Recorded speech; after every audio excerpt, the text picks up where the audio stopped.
Okay, let's unpack this. Beyond Meat.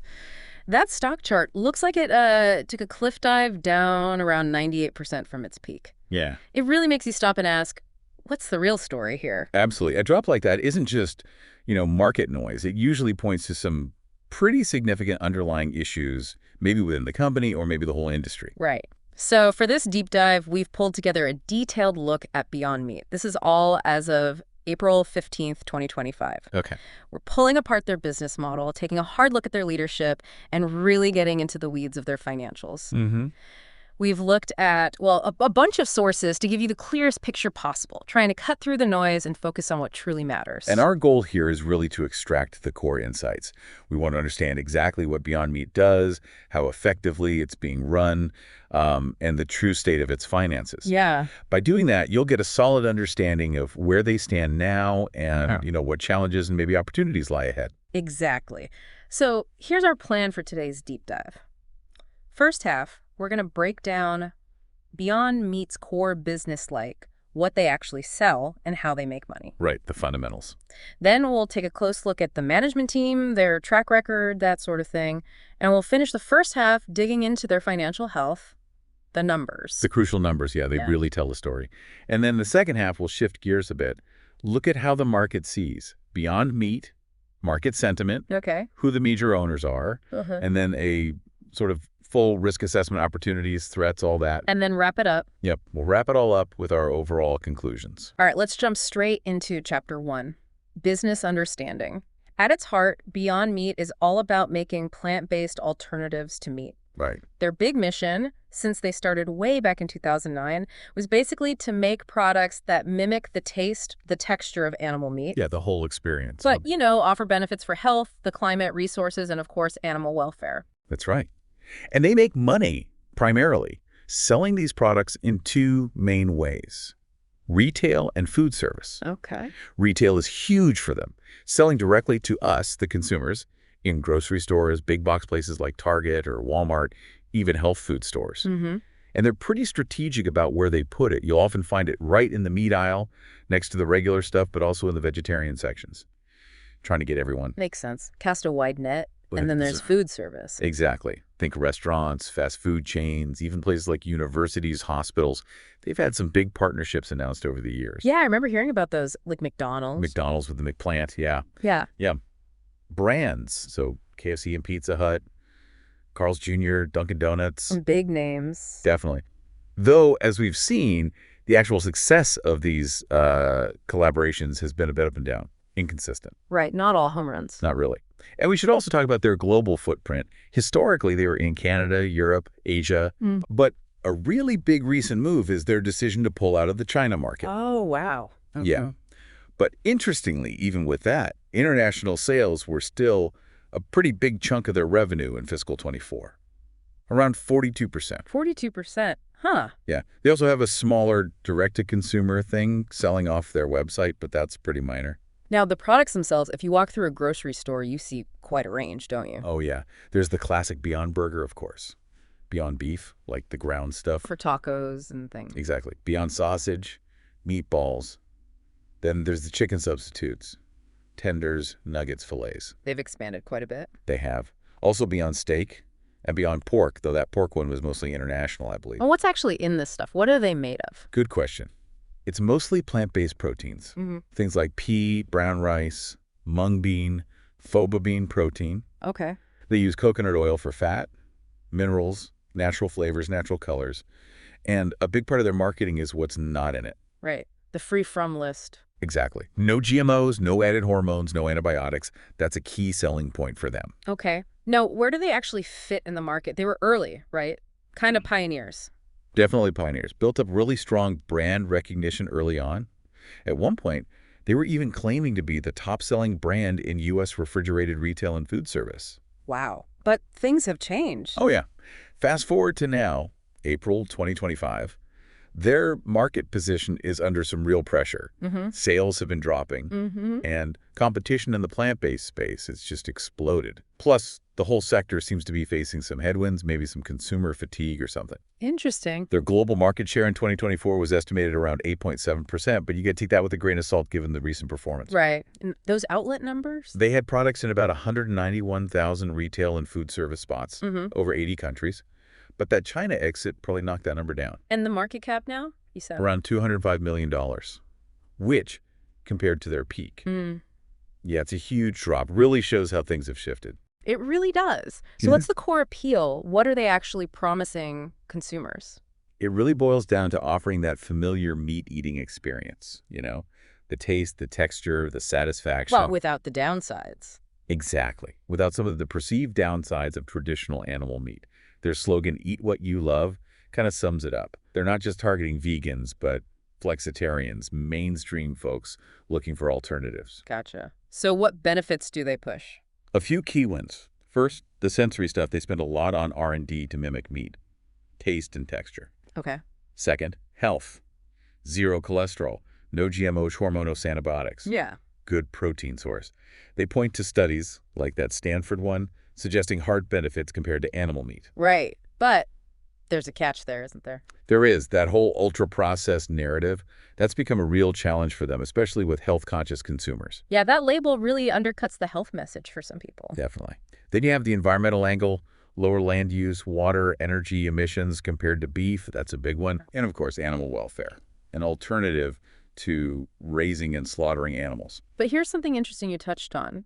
That whole strategy of mimicking meat so closely, does that create a problem? I think it does, yeah. Mm. It's an inherent vulnerability. Why?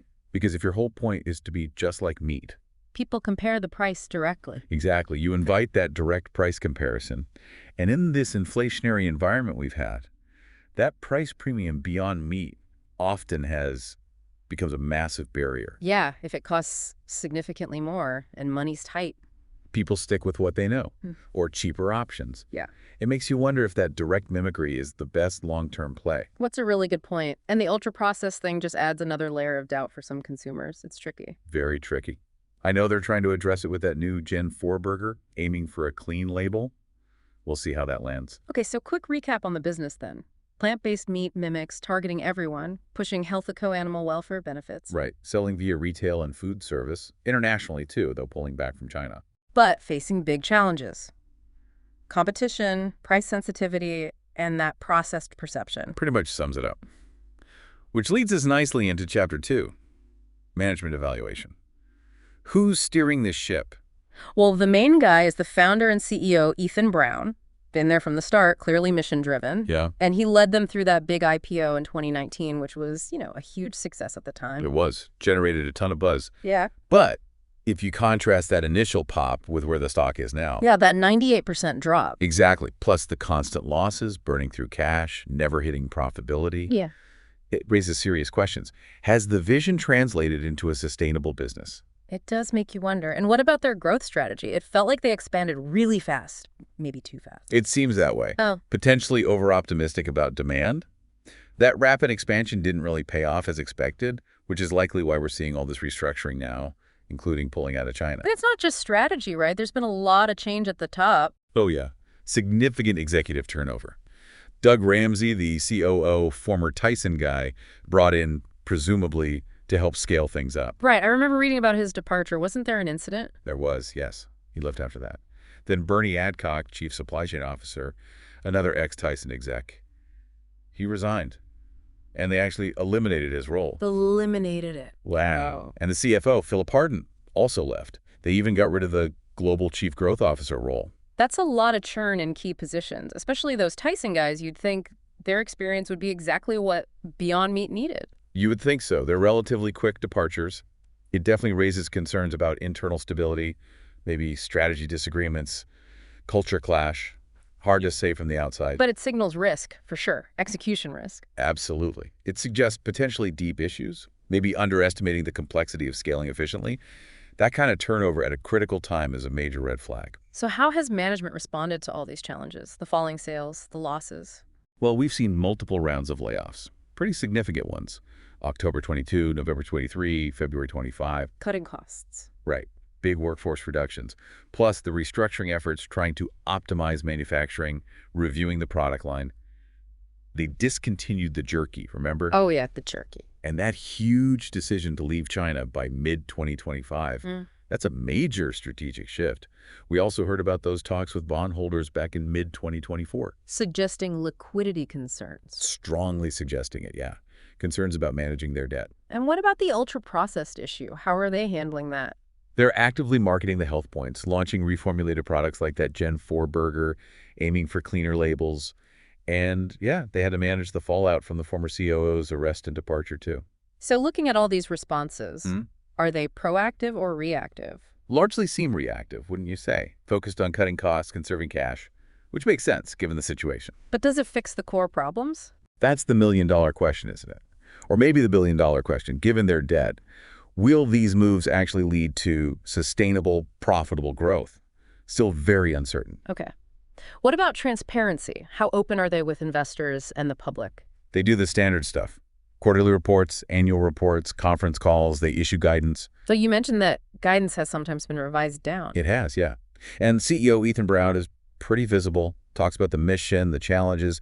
They file all the required SEC documents. So procedurally, they're transparent. In terms of formally disclosing results and big decisions like restructuring or the China exit, yes, they seem to meet requirements. But the overall narrative, the public communication, often leans heavily on the long-term vision, the potential of the plant-based market, which might, maybe unintentionally, downplay the severity of the immediate financial problems they're facing right now. Gotcha. A bit of optimistic framing.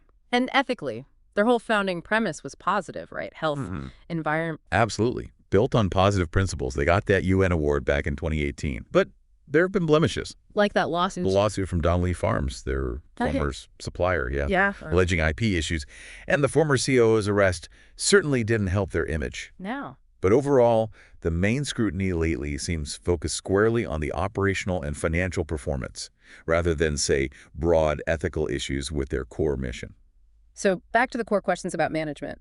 Are they honest, capable, shareholder-oriented? Honesty.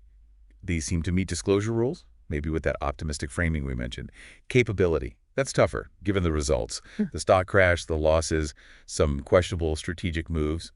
It raises doubts. And shareholder-oriented. Well, the stated long-term goals should create shareholder value, theoretically. But the actual outcomes, pretty damaging for anyone who bought in after the IPO. Decisions made have led to a massive destruction of shareholder value. Okay, let's pivot to Chapter 3, financial health. This is where the rubber really meets the road, isn't it? It really is. Yeah. And as of April 15th, 2025, the picture looks, well, challenging. We mentioned the market cap, around $205 million. And PE ratio. Not applicable. They don't have earnings. They have ongoing losses. Right. What about revenue? Is it growing? It's actually been declining and stagnating. Fiscal year 24 revenue was $326.5 million.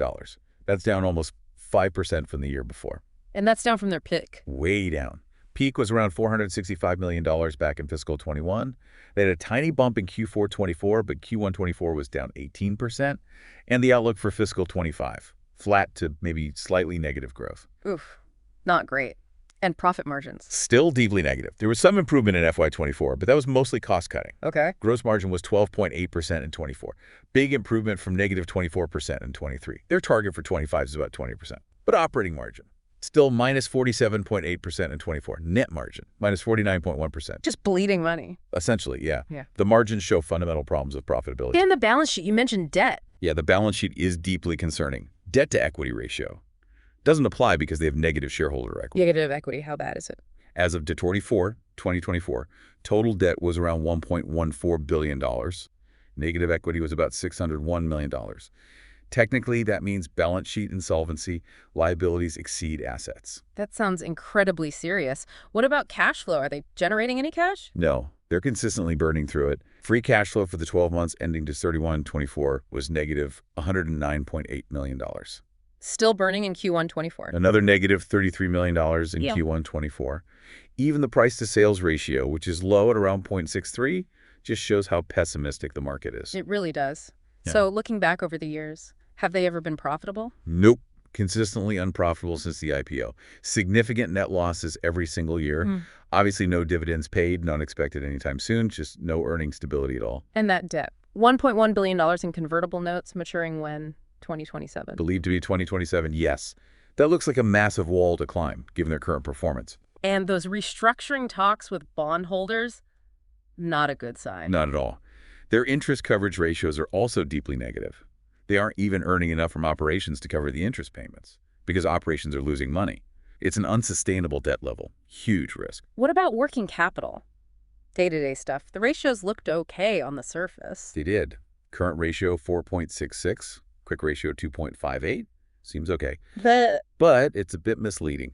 Those high ratios are partly because current liabilities are low and they're sitting on a lot of inventory. About $125 million worth at the end of 24. And if they can't sell it? That's the worry. Inventory turnover is really low, only 2.34 times a year. Raises concerns about potential write-downs. Plus, their overall working capital balance is shrinking. It masks the underlying cash strain. So, summing up the financial health, what's the bottom line? The bottom line is significant financial distress. You've got negative equity, constant cash burn, huge near-term debt. It adds up to a very high probability of financial trouble. Survival depends on A major turnaround that looks uncertain right now, or some kind of balance sheet restructuring, which would almost certainly dilute existing shareholders badly. Bankruptcy is a real possibility. Wow. And the market cap seems disconnected from that risk. It feels that way, yeah. Yeah. Seems quite high given the severity of the situation. So, quick recap of Chapter 3. Not profitable, deeply troubled balance sheet, negative equity, huge debt, burning cash constantly, serious financial challenges, threatening their survival. That's the stark reality. Welcome back to our deep dive into Beyond Meat. We're into the second half now, starting with Chapter 4, Market Sentiment. What's the general vibe around this stock? To put it bluntly, overwhelmingly negative. You just can't ignore that 98% crash from the peak, or the 59% drop year over year. Yeah, it's brutal. It's massively underperforming the market. It gets called a meme stock sometimes. Implying it's driven by hype, not fundamentals. Exactly. Speculative trading. Some commentators have literally called it one of the worst stocks in the entire market because of the disappointing growth and, well, the constant losses. Technical indicators look bad too. Okay, what about the professional analysts? The Wall Street types? What are they saying? The consensus there leans heavily towards sell, or maybe hold. Business Insider reported a sell consensus. Stock Analysis says sell. Any buys? Very few, if any, in the consensus views. Public.com shows a hold. But if you look closer at how those ratings break down, a lot of them are actually sell, or strong sell. Fintel also shows recent ratings like underperform or underweight. So yeah, overall the pros are pretty pessimistic too. And price targets? Are they seeing much upside? Not really. The stock's around, what, $2.70 now? Most average targets seem to be in the $3 to maybe $5 range. So limited upside potential according to them. Pretty limited, yeah. There might be an optimistic outlier or two, but the general consensus reflects those deep concerns about the fundamentals. No expectation of major recovery soon. Which lines up with the news flow, right? It feels like every headline is negative. Financial struggles, layoffs, restructuring, China exit, execs leaving. Exactly. It's dominated by bad news. Even positive stuff, like new products, just gets overshadowed. And you mentioned those new U.S. tariffs for 2025, potentially adding more pressure. Yeah, we'll get into those more later. But let's talk trading dynamics. Short interest. You said this gets interesting. It really does. Beyond Meat has extremely high short interest. Consistently one of the most shorted stocks out there. Meaning lots of people are betting against it. A huge number of people. End of March 2025, nearly 30 million shares were sold short. That's a massive chunk of the publicly available shares. The float, like 41%. Some reports had it over 50% earlier. Way higher than average. Wow. So what does that actually mean, besides people being bearish? Well, it clearly shows strong bearish conviction, but it also creates a potential for a short squeeze. Ah, the squeeze potential. Explain that quickly. If the stock price were to suddenly jump up for some reason, maybe unexpected good news, or just market dynamics, all those short sellers might panic.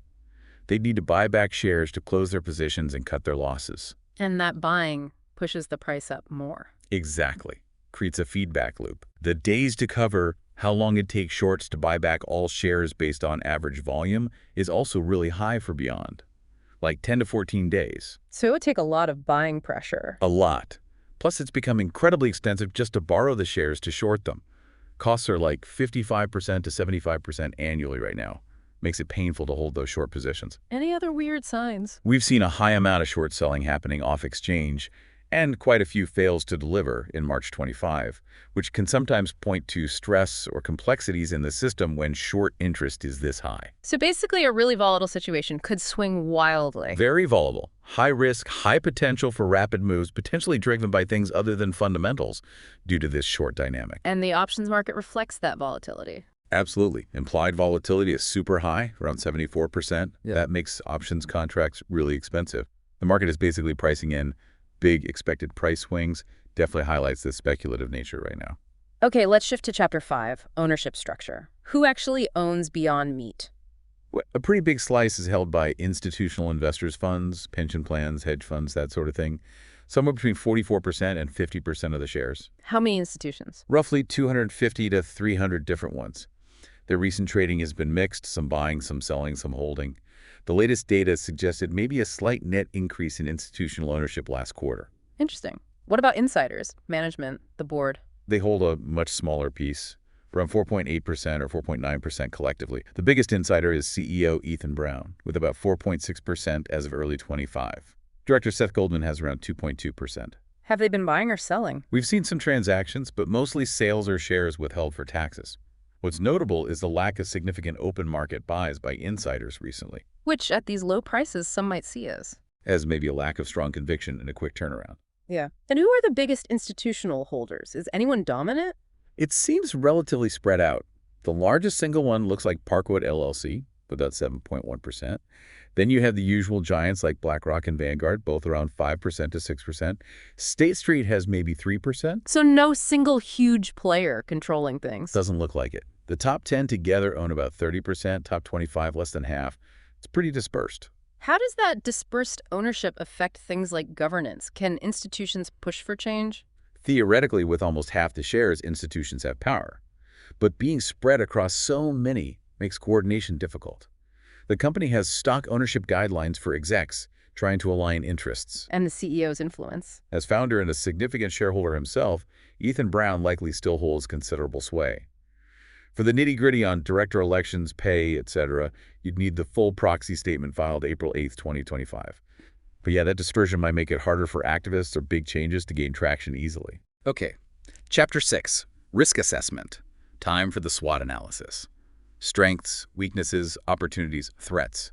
Let's start with strengths. What do they have going for them? Well, definitely brand recognition. They were early. People know the name. They also have a history of innovation, developing new products. Although maybe less capacity for that now. Possibly, yeah, given the finances. And that mission-driven thing, health, sustainability, animal welfare, that still appeals to a certain consumer segment. Okay. Weaknesses.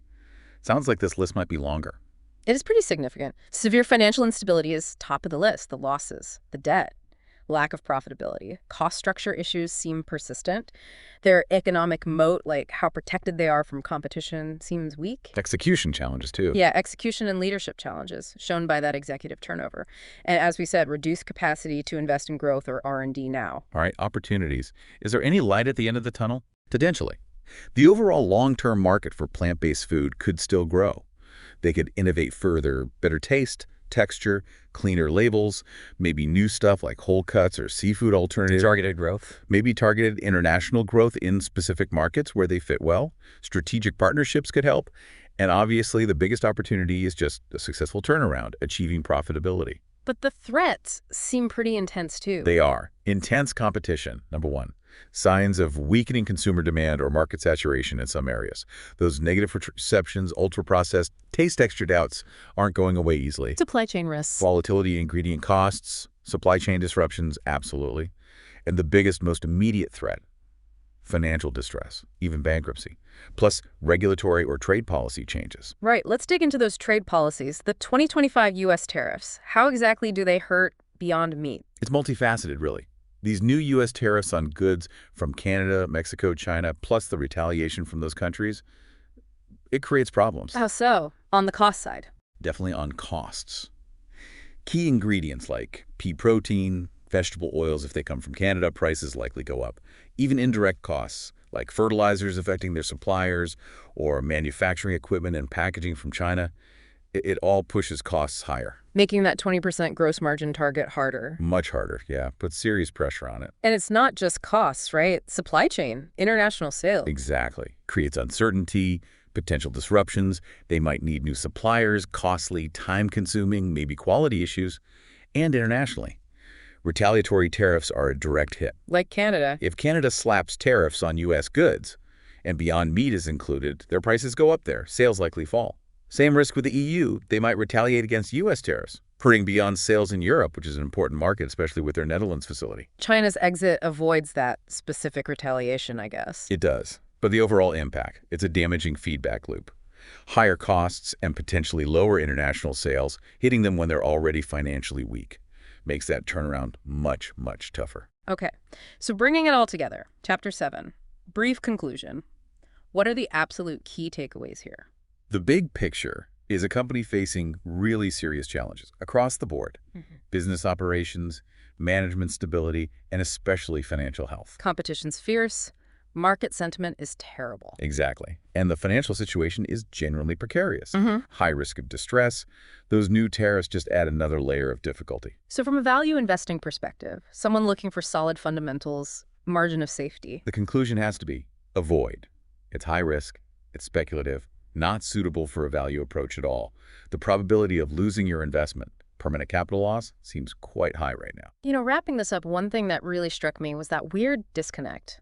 The fundamentals look so weak, dire even, but you have that insanely high short interest. It almost makes you wonder about a squeeze, even if the long-term business case is shaky. That's a great observation. It really highlights how short-term market mechanics, speculation, can sometimes create these odd situations that seem totally detached from the underlying company health. It really does. Which leads us to our final thought, our end hook for everyone listening. Given everything we've discussed, Beyond Meat's struggles, does this signal a fundamental flaw in the whole strategy of trying to perfectly mimic conventional meat? Or is this more a case of just poor execution, bad management decisions within a market that might still have promise? That's the core question, isn't it? Strategy versus execution affects the whole sector, potentially. Definitely something to chew on. Thanks for taking this deep dive into Beyond Meat with us today. We really hope this detailed look gave you a clear understanding beyond just the headlines. Yeah, hopefully it cuts through some of the noise. And if you found this valuable, please consider subscribing to Stock Analytics AI's YouTube channel.